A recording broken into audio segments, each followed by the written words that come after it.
So, yeah, I'm going to start more from the techniques and get to the result.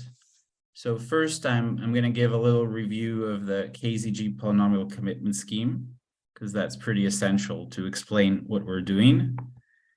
Then I'm going to describe some KZG shenanigans, which are the sort of the technical meat of what we do in the paper. And then I'm going to say how, what is this thing, lookup protocols and snarks, and what is actually the CQ protocol, more or less. Okay, so, right. So the very central thing here at the core is this idea of a polynomial commitment scheme. Have people seen, is there someone who's never seen a polynomial commitment scheme here? Okay, so the idea is that it's some mechanism where the prover can send a short commitment to a potentially very high degree polynomial. And then later a verifier can choose, we're thinking univariate polynomials. Later, a verifier can choose some input in the field. And the prover can give him this value of f, together with a proof that this is really f of I for the f that the prover had in mind during commitment time.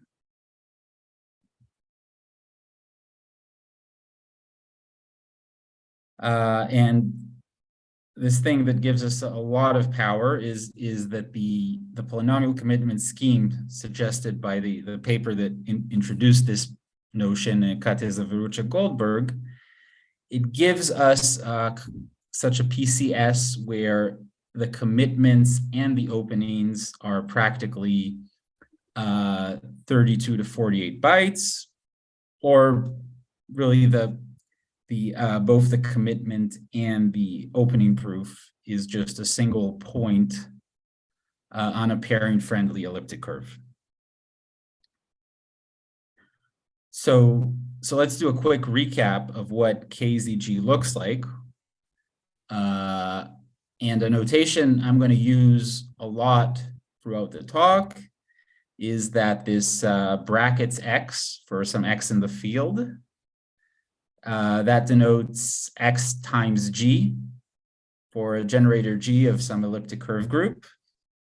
So just g plus itself, x times. And of course, we're assuming the discrete log is hard in this group. So this brackets x, which I'll call like an encoding of x, that's going to be a very common notation throughout the talk.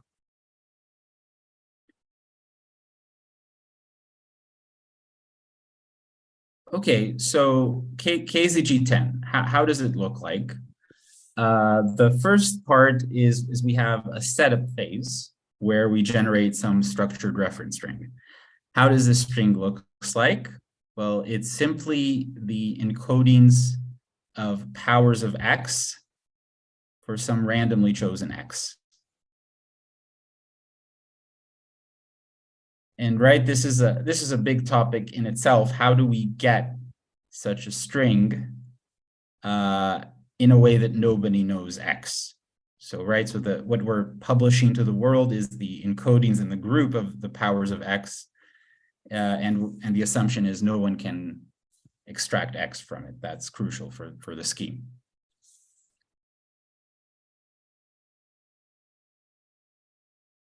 Okay, so that's the setup of KZG. And now, how do we commit to some polynomial of degree d? Well, the commitment to some f is simply the encoding of f of x for this secret x of the SRS.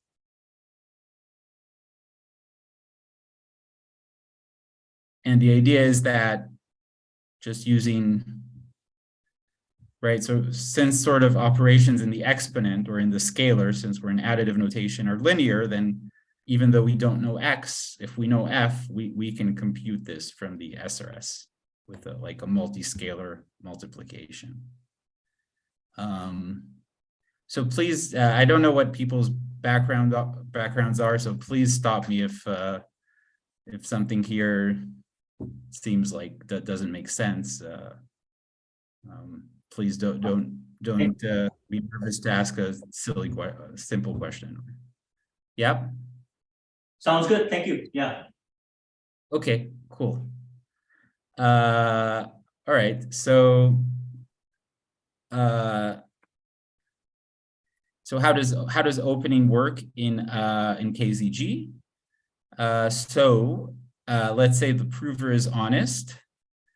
So really Z is f of I.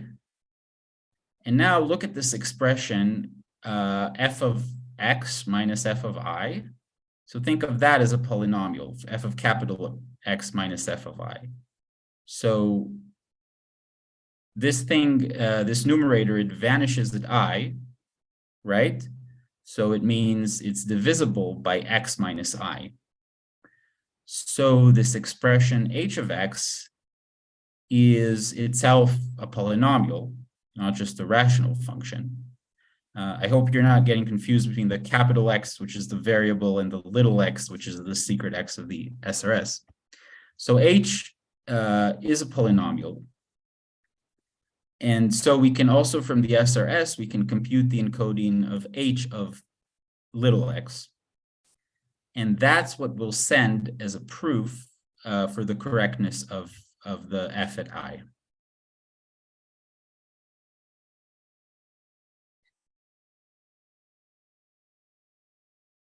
And now, how does the verifier check a proof is correct? So here we crucially rely on pairings. So the way I look at it, pairings, they allow you to check equations between secret values, between sort of values in the exponent, as long as those equations are of degree at most 2. So in particular, what we're going to, is someone here needs, please feel free to ask if it's the first time you've seen pairings and it's not clear at all what this is. But sort of the point is, right, using a pairing, we can check the correctness of this proof in the exponent, right? We can just check that basically pi, which is h of little x times x minus I, is equal to basically f of x minus z. So sort of this equation checks that at little x, h is correct. And I'm not getting into this here, but basically is assuming very strong crypto assumptions like the algebraic group model, together with a Q D-log assumption, we can prove that that this is sound. So if you got lost in the details, I mean, what's going to be crucial? I guess the only thing that's going to be crucial for what's coming next is, say I give you the commitment to some f and the commitment to some g. Can you compute the commitment to f to the polynomial f plus g?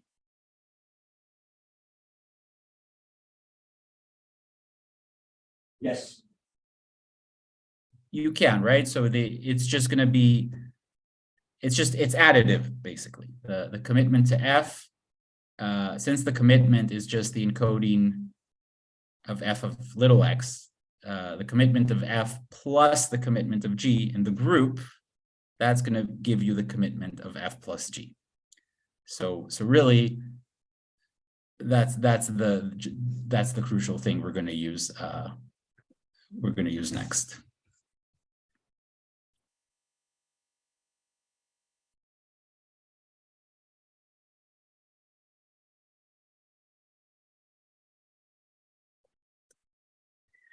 Okay, so that was KZG, and now here's some two nice properties of KZG that we make very strong use of. So the first one, which wasn't, it wasn't maybe used that much until this basically recent line of work starting from Kalk, but I guess is not new to our paper, and was basically, I guess you could say, known, or is this idea that we can efficiently commit to sparse polynomials. So what do I mean? So let's fix some notation. So fix in your head these two parameters, little n and capital N, where capital N, think of it as much larger, and fix a group, a subgroup, a multiplicative subgroup V in the field of size capital N. And now say we have an A of degree smaller than capital N. We'll say that it's little n sparse if A has at most little n non-zeros on V.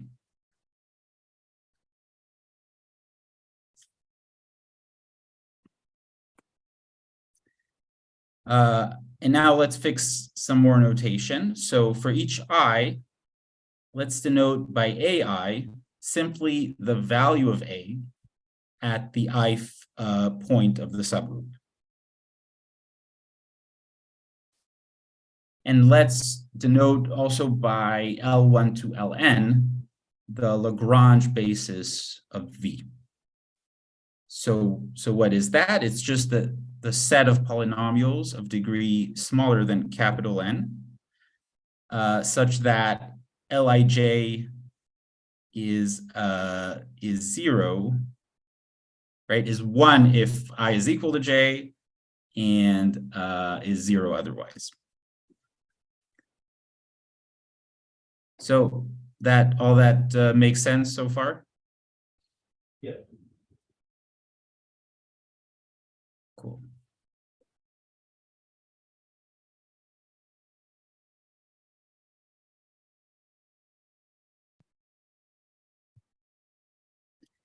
Okay, so now say we have, we want to efficiently commit to a sparse polynomial. The idea is that during pre-processing, we can compute from our SRS of powers of x the commitments to the Lagrange basis of V.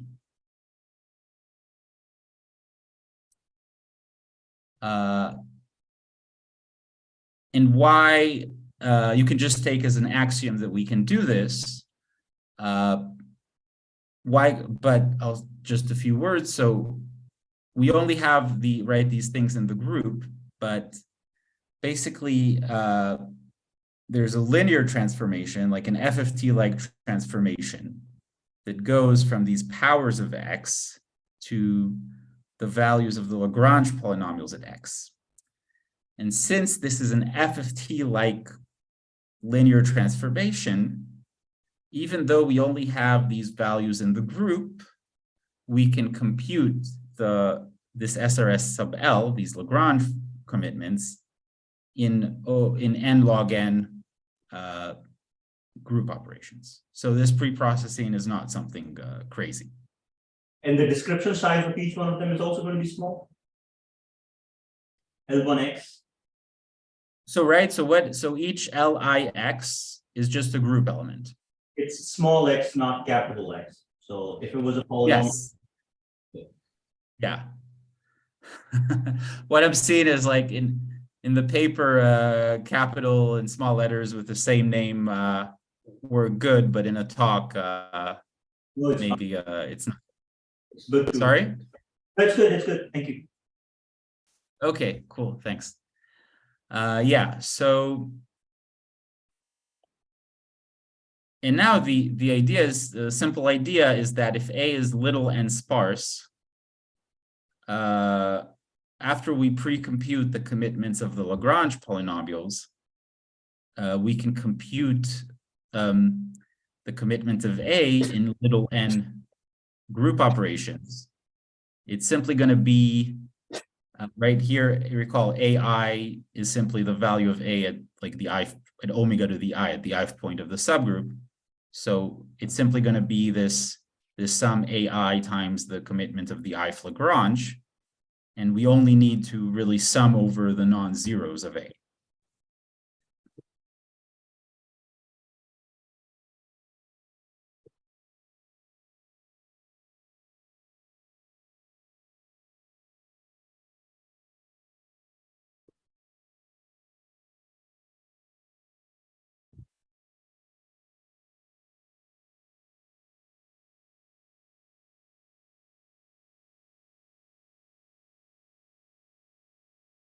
Okay, and now for I think what's really the new part in our paper.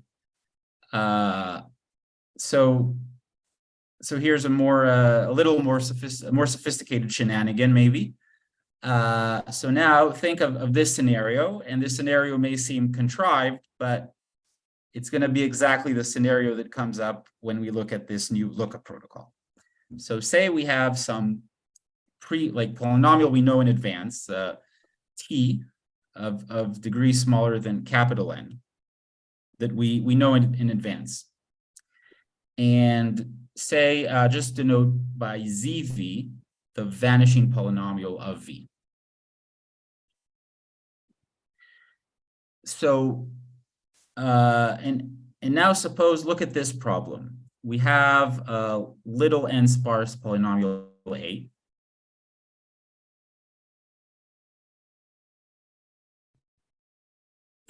Some party V that is like the verifier has the commitment of A. And we want to prove to V that Z of V, ZV divides A times T. And crucially, we want to do this only with O of little n prover operations. So let me give you a minute to sort of process this question, because it's sort of the technical core.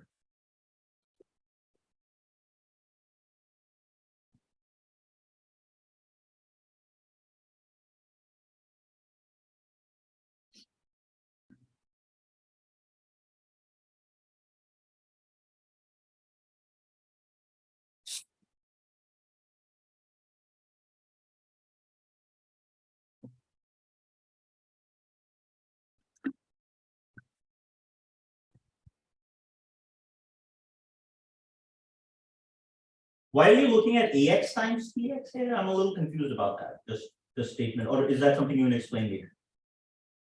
Yeah, good question. So like I said, this look like, why do I want to do this may seem artificial. But this is exactly the situation that is going to come up in the lookup protocol. Because I'm guessing what you would want is to say that every sort of whatever A is, its roots are or points they match, or they're a subset of DX, right? But maybe it'll be a different polynomial B for which you will prove it, and this will be something that will be used inside the whole computation. Could you say that again? I'm not sure I followed. I'm assuming you're going to use T as like a lookup table, and you're trying to Yes. some other polynomial which is a subset of that, and is A going to be that, and you're going to need AX times TX, a property about that? So T is going to be the polynomial representing the table. Yeah. And A is not exactly going to be a subset of T, but it's going to be, yeah, some polynomial derived from the witness that you want to prove is contained in T. Yeah, it's not totally direct. It's not that A is contained in T, but yeah, something like that.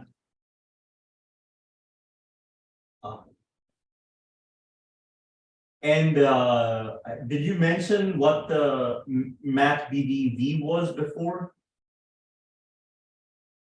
What? What space is the V over where the vanishing polynomial is? It's the multiplicative subgroup of size. It's the whole space. It was the whole space, omega square all the way, so it's capital N space. Yes. Got it. Yeah, V is a multiplicative subgroup of the field of size capital N. And I notice here I have a typo with 2 capital X's. Let me maybe fix it right now.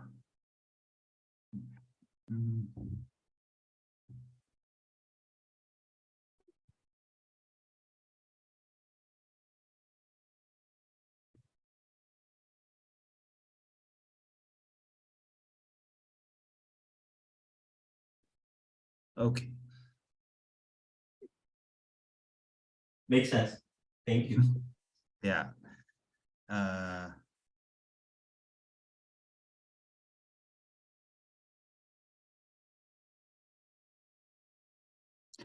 Okay, so so how do we do this?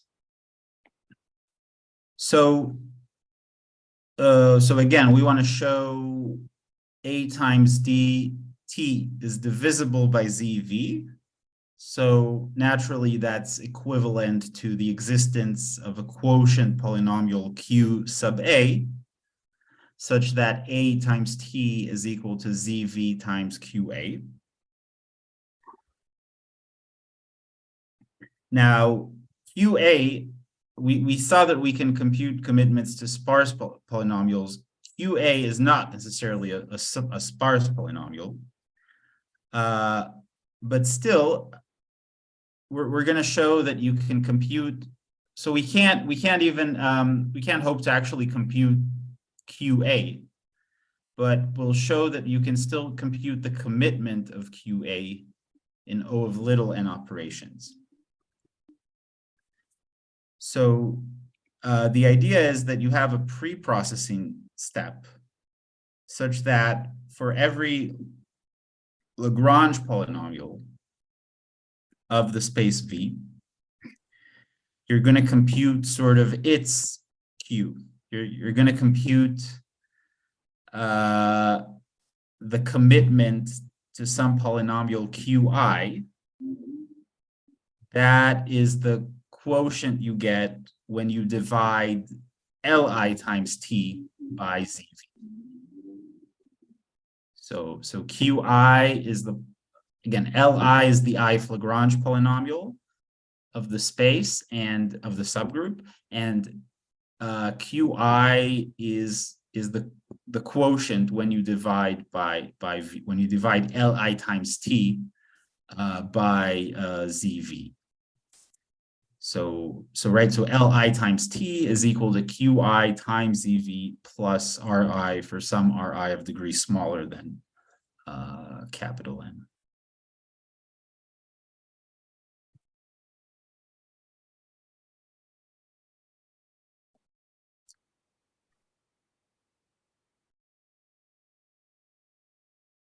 So you first compute the Qi as a polynomial, and then compute Qi small x using the SRS. So great question. So we could do that, and that would take capital N squared time potentially. For every, you'll have to do it for everyone. Sorry? You have to repeat this process, and that's why it takes N squared, linear time for each I, and that's what the total time being N squared, right? So we could do that, but very interestingly, there is an algorithm of Feist and Kovrotovich for a slightly different problem. I can say what that is if people are interested. And it turns out that using their algorithm, wait, did I write it here? Or maybe I didn't write it. It turns out that using their algorithm, we can sort of skip computing the QIs themselves and compute all these commitments to the QIs in O n log n operations, capital N log n operations.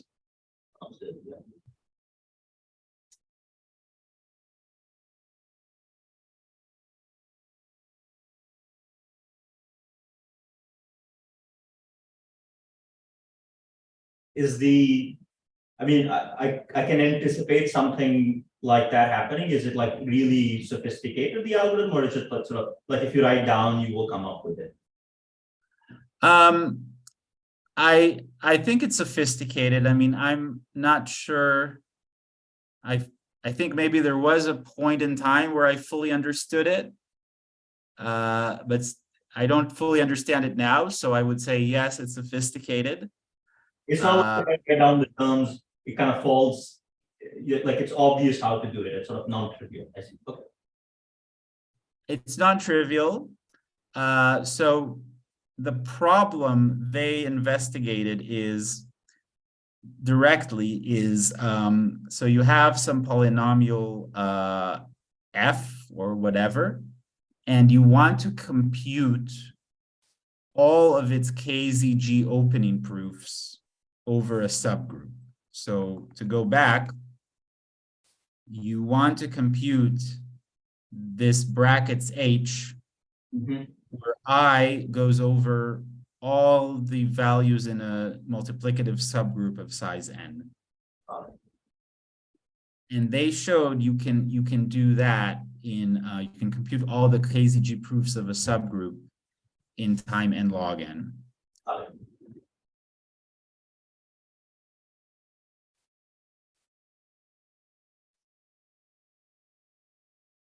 And you can massage this problem of computing the commitments to the QIs as a problem of that form.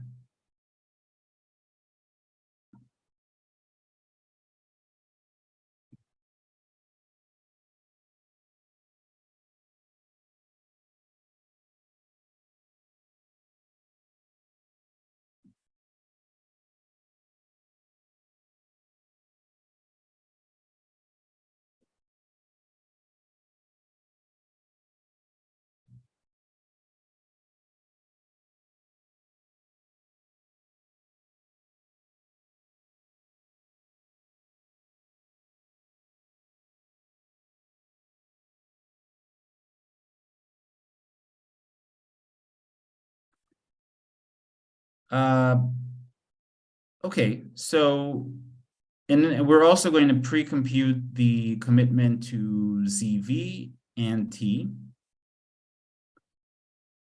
And now so how do we compute the commitment to QA?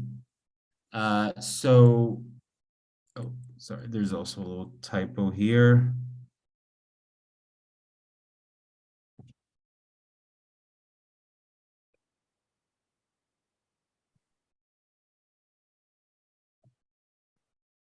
So now you can check that the sort of this quotient is also sort of a linear function of the polynomial. So similarly to how we computed the commitment to a sparse polynomial, you can show that this QA, it's going to be simply sum AI QIX over the non-zero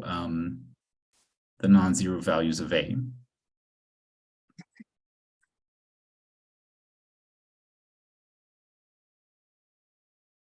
The RIs will cancel out. So if the prover is honest,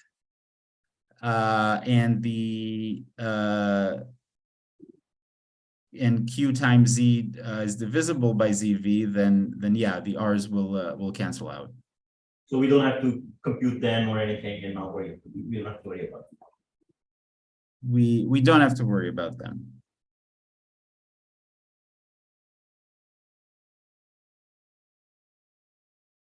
Though actually in the you could, you could compute if you would have wanted to compute QA and RA in similar time. We show that in the paper, but sorry.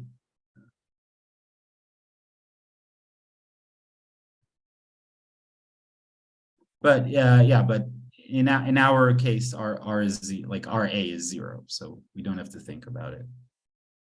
Sounds good.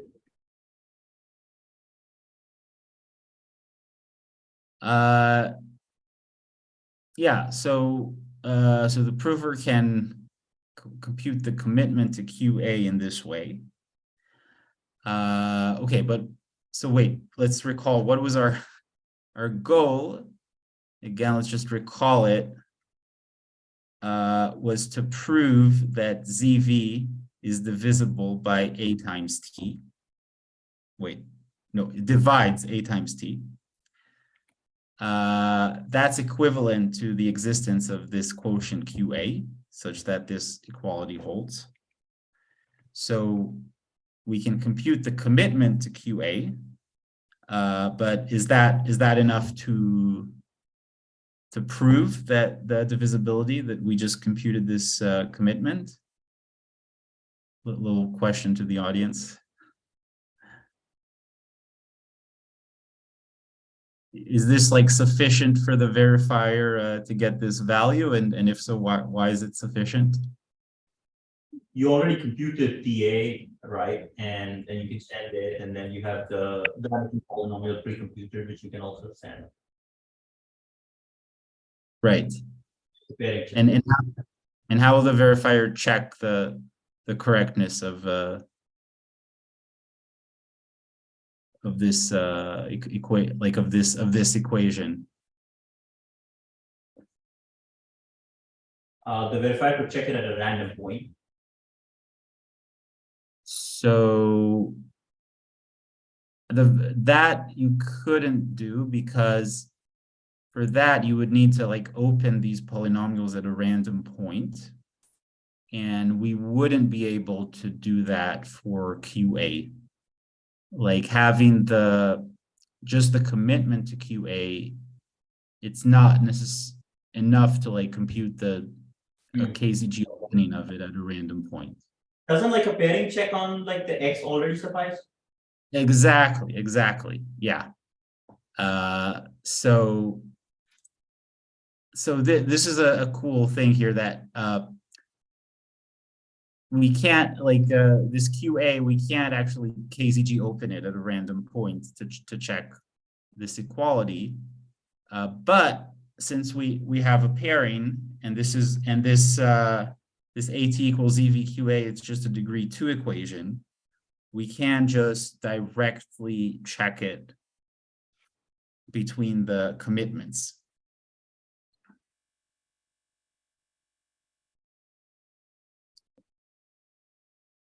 Now, of course, there's a very large thing here I'm not addressing. So we're checking some equality that we want to show between polynomials. We're checking it at one secret X, but sort of this power of this algebraic group model, which if you're familiar, you can. I'm not getting into it here. I mean, I'm happy to get into it if people have questions and it's like it feels too out of context, but it's if you've seen a knowledge of exponent assumption, the algebraic group model is like a strong version of that. And basically, you know, without getting into the details, what you can do in the AGM together with an assumption like like a discrete lock-like assumption is basically what it lets you do is, if you've checked some equation holds on a secret X, the prover doesn't know or doesn't have control over, that check implies the equation also holds as like a polynomial identity.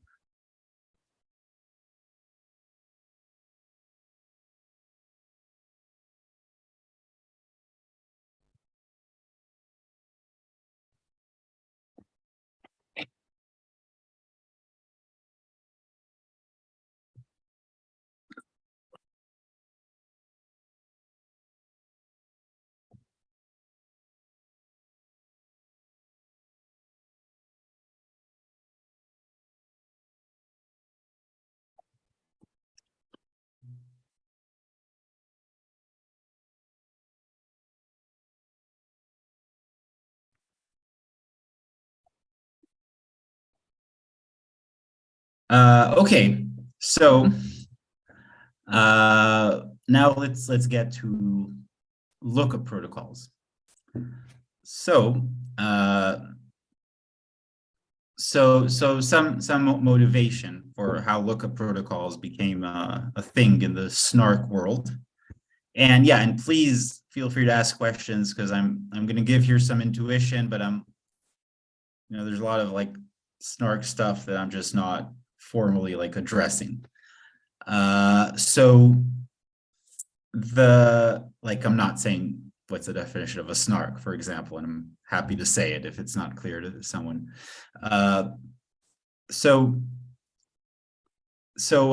Traditionally, how we do things in snarks, we want to prove some statements about our witness. And traditionally, how we do it is via low degree constraints. So like, let's look at an example. Suppose we have some witness X, and we want to show that this, okay, I'm really overloading little x here, so sorry about that. And we want to show that little x is between 0 to 2 to the n minus 1. So here's the traditional way people have been doing it in snarks. A prover will send the binary decomposition of x, like x0 to xn minus 1. And then the verifier will check that, or the prover will show that really all these xi's that are initially field elements, they're really binary, and that they sum up to x. And obviously the combination of these things implies that x is in the desired range.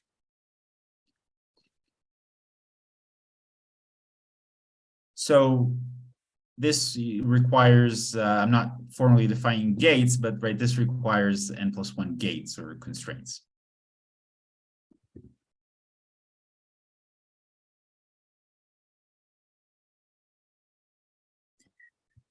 So basically the lookup approach is maybe instead of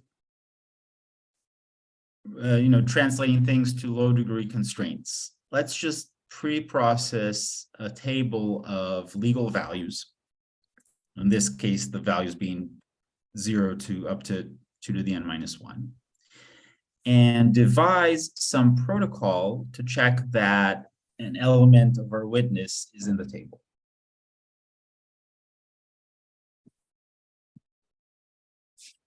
And any questions? And basically what ARIA and then lookup, which improved a bit the performance, showed is that we can do such a check where if our witness is composed of many such x's we want to do the range check on, we can do this check such that in amortized sense, we're doing only O of 1 instead of O of n constraints per check. But this is only true when the number of checks we're doing is O of the table size. So quick question, for what values of n in practice does this seem to make sense? Is it like 32 or 16, or like what value of n do you think is does these things make sense? Yeah, so there's two parts of that question. Like one part is, for what value of n would we want to do this check? And that value can be 128, for example. Basically the larger the better. In practice, until this recent sequence of works I'm talking about, the values people used are more like 14 or 12 or 16, because the prover performance was depended linearly on the table size. But mhm. Got it. So because now you're sublinear in the number of the table, like if you do the table once and keep proving multiple statements using the same table, but be only linear in the number of lookups you do, or like n log, small n log n. You're saying now n could be much larger because you pre-process and keep the table once and across different stars you can advertise. Yeah, so first of all, also I'm maybe overloading little n here. The little n here is not the same. Yeah, I mean the capital N here is the 2 to the n minus 1, but yeah, so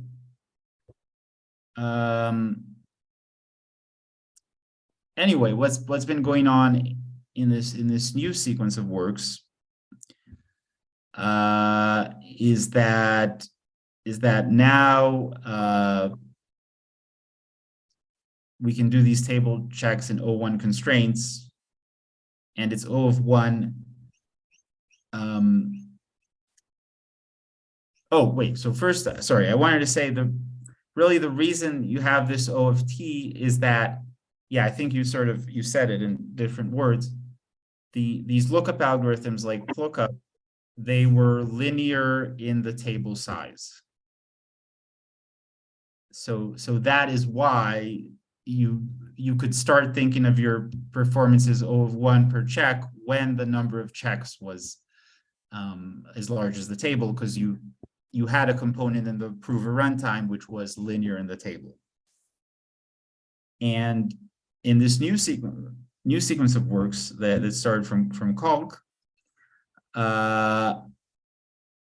basically now we can do table lookups in O1 constraints without need of amortization, or another way, how it's actually usually said, is that simply the number of operations of the prover in this new sequence of works, the number of operations of the prover after pre-processing depend only on the witness size and not on the prover, not on the table size.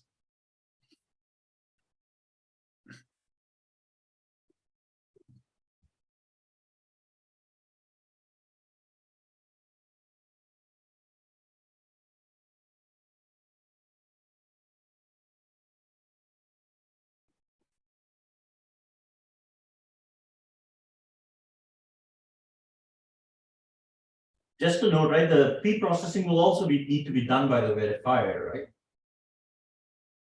Yes.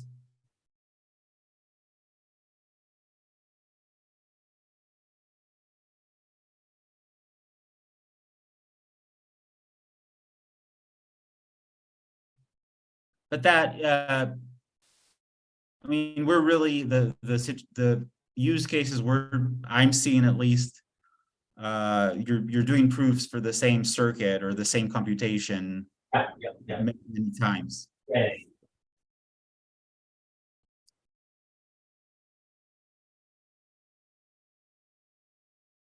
Okay, so let me just show you briefly how this new CQ protocol works. So first let me just phrase the question, this lookup question, a little more precisely in terms of polynomials.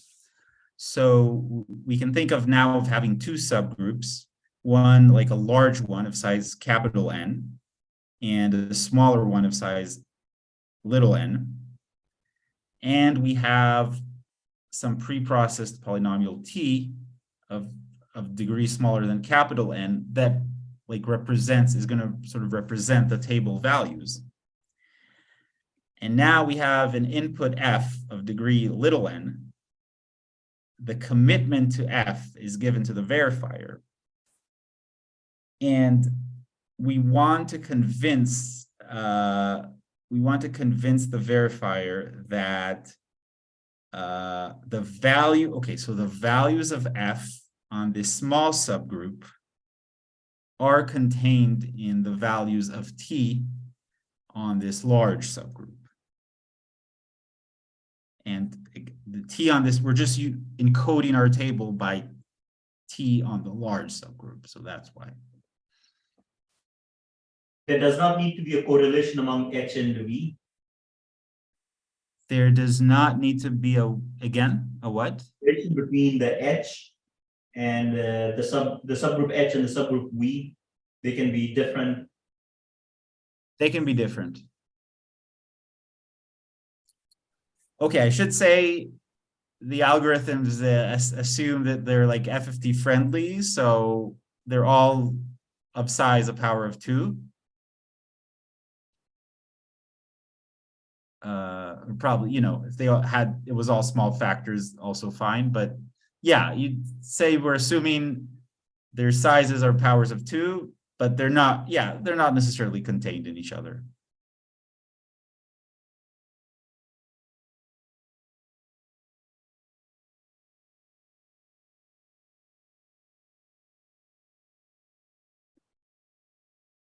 Okay, so this is the lookup problem phrased in polynomials. So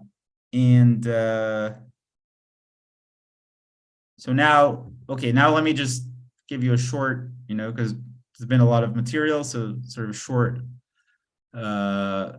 exposition to how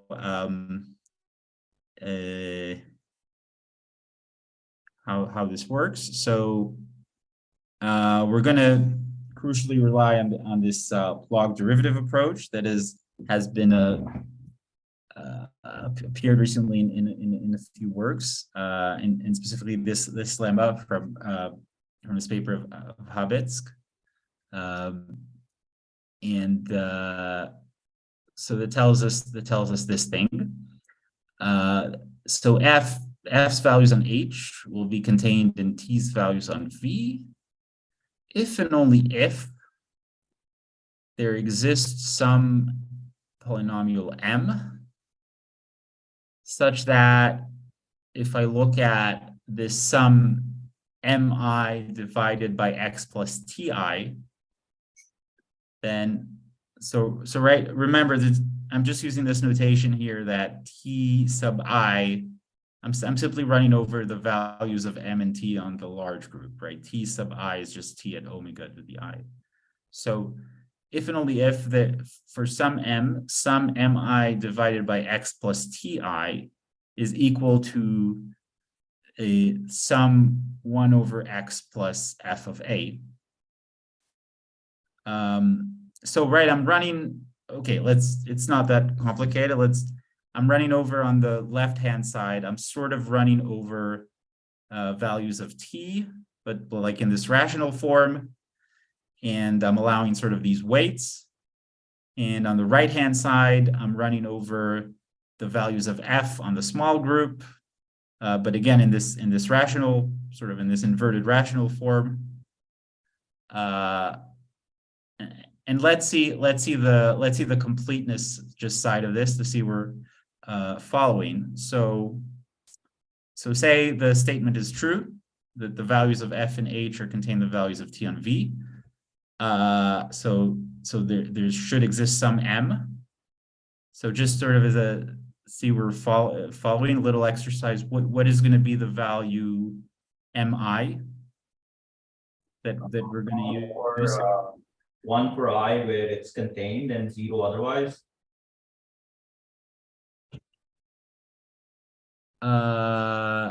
Right, but is it necessarily going to be 1 or 0, or could it be? Well, for correctness, that suffices, right? So no, so maybe the notation here is not. So f, for example, could use just one value from t little n times.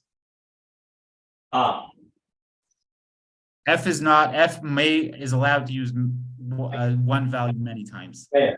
So then you just have mi that many. Right. So mi when the prover is honest is simply the number of times the I value of the table appears in F. That's yeah. It's crucial that like if F was only allowed to use each value from t once, then we could probably do a simpler divisibility check than these protocols we end up with. But part of what makes it a little more complicated is that F can use the same value many times. Yeah, okay, so you can, right, you can show also the soundness part that, and now basically the strategy is, after the prover has already sent the commitment to F, we're going to check this identity and the commitment to M, that we're going to check this identity at a random data. And part of how we do this has to do with their pretty nice techniques in the snark world about how to do univariate sum checks of polynomials that I won't get into here at all, but that's an important component in how to do this. But I just want to, so again, sort of what is the, Habet's described a lookup protocol based on this lemma. Also that has some improved performance on lookup, but still that was linear in the size of the table. And in this work CQ, we were sort of seeing, can we run his protocol where the prover's operations only depend on the little n, on the witness size. And so the main task that you have to do here so again, in snark world, we have techniques to do sum check on polynomials, but not on rational functions. So we sort of need to get rid of these rational functions. And the way we do it is we compute some polynomial A that interpolates the rational function on V. So that, right, for this random challenge beta, A agrees with this rational function on the left-hand side, just for the values of V. And once you get this A and you get some polynomial agreeing with the rational function, also for the right-hand side, I'm not getting into it, but there's a nice sum check tricks originally from this paper called Aurora to do it. But the thing to do is we need to compute this A, and we need to prove that it's correct. And and it turns out, so the thing is, this can exactly be done in time depending only on little n by the KZG shenanigans we talked about before. So first thing is we want to compute the commitment to A to send to the verifier, but this is exactly, we're in this sparse polynomial setting, right? Because this thing is going to be non-zero only for most little n places. Right, because again, mi is the number of times the ith value from the table is being used. So it can be non-zero at most little n places. And now the second thing, we're going to need to compute some quotient that will prove Q of A is correct. Will prove A is correct. So you can do a little calculation and see that you need to compute, the exact expression doesn't matter. You need to compute QA such that this identity holds. Right, this will exactly prove, the existence of such QA will exactly prove that the values of A are correct. And computing the commitment to this QA can exactly be done via this cached quotient method we discussed before. Yeah.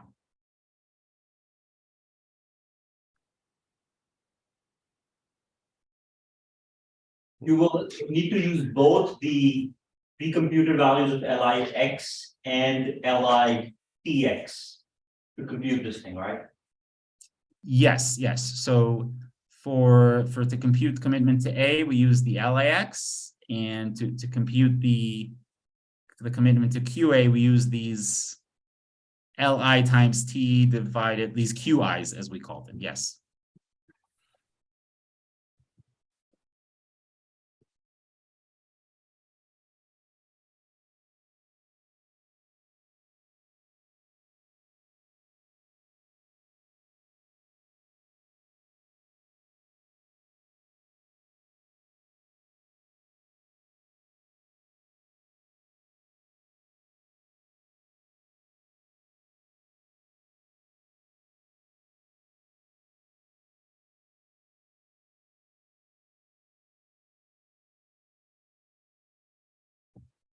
Did you need to do anything special for the right-hand side of that equation? Good question. So we the right hand, everything here is only the sizes here only depend on little n, so we don't. So for the right hand side, we'll need to interpolate some polynomial that agrees with this expression on the small space. But we can sort of do it in a more straightforward way of actually computing a quotient and actually opening things at random points. Yeah, your question does actually bring up a little sort of typo I have here. This should be O of small n log n, because for the right-hand side, we actually compute a quotient of degree O of n, but that actually computing the quotient requires an FFT, so it's going to be O n log n, not O of n. Is the use of this lemma Hebox, is this novel to your paper, or was it also there in the prior papers? Well, I mean, it was already in this paper by Habetska. I actually tried to watch a YouTube video on how to say this letter in German, but I'm just approximating it. It's yeah. It's Habeck. Again? Habeck. Habeck. You can pronounce it like the beer Becks. You know, Habeck is also fine, but this umlaut O is Ö. Strange. Right. So it's more an U. That sounds more like an U than an E.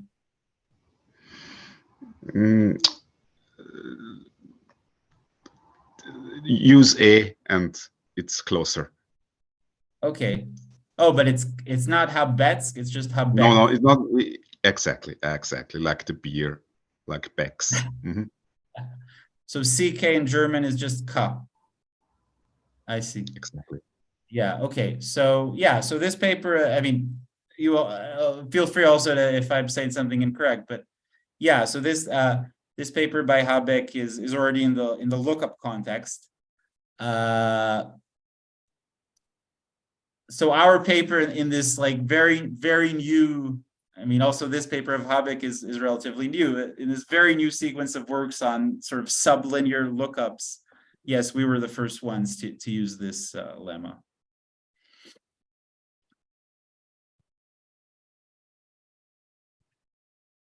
So maybe if I may add something, this lemma is just taking over intuition from calculus 1. You know, it's you just paraphrase typically lookup condition or subset membership condition is paraphrased just by encoding all the values of the sets as zeros of polynomials. So it's about proving that you have two polynomials, one table polynomial and one witness polynomial. Want to prove that the radical of the witness polynomial, and that's the difficulty, because in the witness might mention a lookup value more often than once. So you cannot argue directly by divisibility. You have to argue via the radical of the witness polynomial. Once you have that, that's easy, and it's much more simpler when you're just, instead looking of products, you look to the logarithmic derivative, as you know from calculus 1. If you remember that, it turns products into sums, and this multiplicities of zeros into multiplicities of these poles instead. So zeros turn to poles.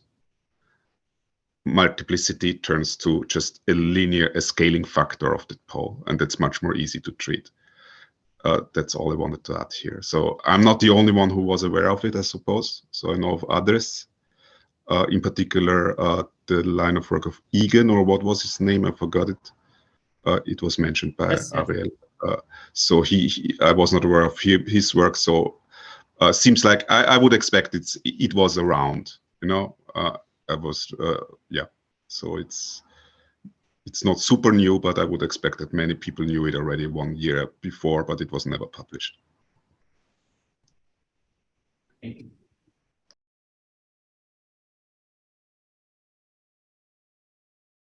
I guess the soundness part of this is non-trivial, right? Arguing that, or is that Of the lemma, or of the lemma, you mean, or the whole protocol? No, the Hobeck's lemma. That's quite simple. That's just formal derivatives. It's not fully correctly stated here. What's missing is you need to know something about the characteristic of the field. So that you know a priori that the right-hand sum, because it had always one in the nominator, because it's a little n-sized sum. So other way around. So for sure the characteristic must be larger than capital N. So that's the only thing needed. But the rest is just proving essentially it's based on the formal derivative. You use just the formal derivative. The formal derivative of a function, if it's 0, then it's almost trivial, and that holds under condition of the characteristic is large enough of the field. It's a very simple thing, actually. There's not, I would say, just realizing this, you sit down one afternoon and you have it.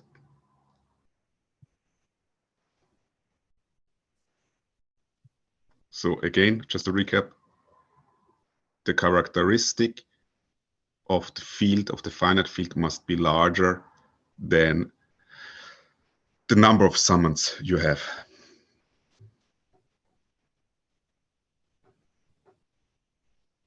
Yeah, I should add that.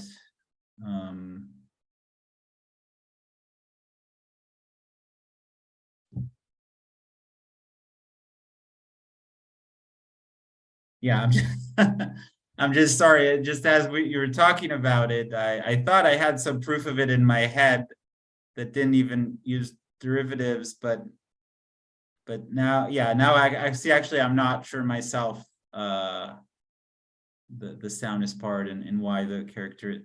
Okay, I guess the characteristic comes up because derivatives of order. If the characteristic is smaller than capital N, then derivatives of that size up to can act weirdly. A lot of things zero out, and then probably because a lot of the derivative zeroes out when the characteristic is small, it doesn't. It's the simplest. I mean, the perfect hint, in my opinion, is just watch the normal formal derivative. If P is the characteristic, say, of the field, x plus x to the P, the derivative would be 0, but it's a non-trivial polynomial formally. So that means that the usual intuition from calculus that if the derivative is 0, then it can be only the constant polynomial. This is not true if the degree is allowed to exceed the characteristic. Yeah, I see. That's the only technicality you need here, and this can be this is But if needed in the proof. that's the only thing. I mean, do you have a counterexample in small characteristic? Because there are these Hasse derivatives that have the property you want, I think, for any characteristic. So the question is if there's actually a counterexample in small characteristic. Never thought of it, but I think you can easily construct one. Like you can have immediately counterexample for the statement, given two functions, if the derivatives are equal, then they only differ by a constant. That's not true if the polynomial in degree are larger than the characteristic. That's not necessarily true. And you have an obvious counterexamples. And I think with products, I have to think about it. Never did it. But I guess one can construct counterexamples. That's my feeling here. Okay, so yeah, I don't know what people's schedules are, so maybe we should. So anyway, this was the last slide. So and what time? Yeah. Oh wow, it's been more than an hour, so I don't want to keep people. I don't. So yeah. So let me just say yeah. Thanks very much, and yeah, happy to take other questions.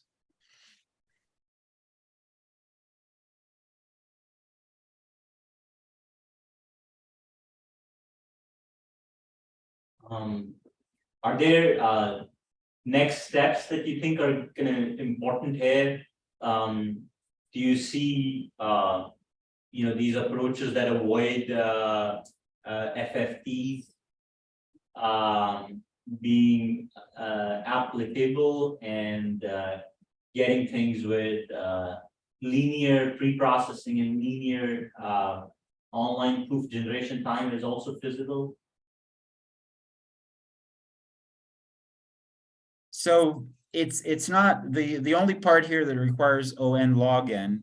It's not a time. So here about pre-processing and O of n instead of ON log n time. I have no idea how to do something like that. So it's interesting if someone finds a way. That's also taking in terms of the prover runtime. I'm saying that's also because of FFT, right? If you got rid of FFT, you would expect both the pre-processing and online running time to not have that log n factor. And we do know ways where we can avoid these log n factors for snarks. Do you expect those techniques to be adaptable to this and get the Yeah, so for prover time, I think it's not too hard to get it down to O of n at the expense of O of log n proof size instead of O of 1. yeah. The pre-processing, I don't know how to do the same.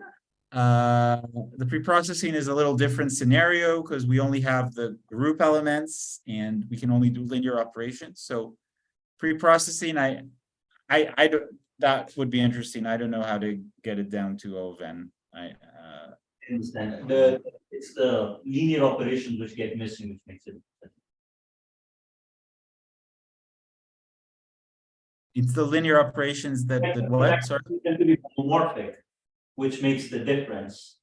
And maybe those properties aren't there in the linear proof system. So I see.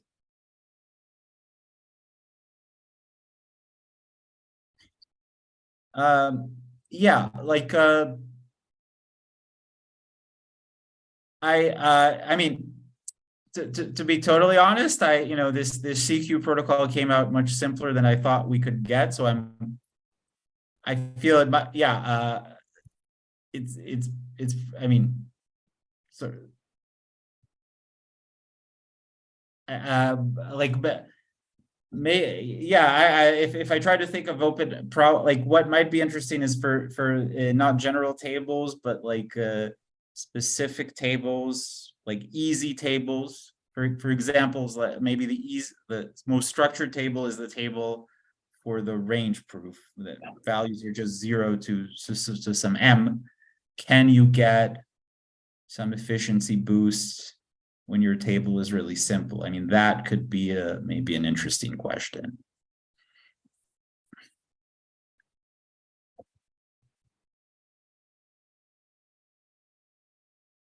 Great. Any other questions? Okay, good. No questions then. Thanks a lot, Ariel. It was great. Very clear. Enjoyed your talk. Yeah, thanks, Sanjam. Thanks for inviting me, and yeah, I enjoyed it too. Okay.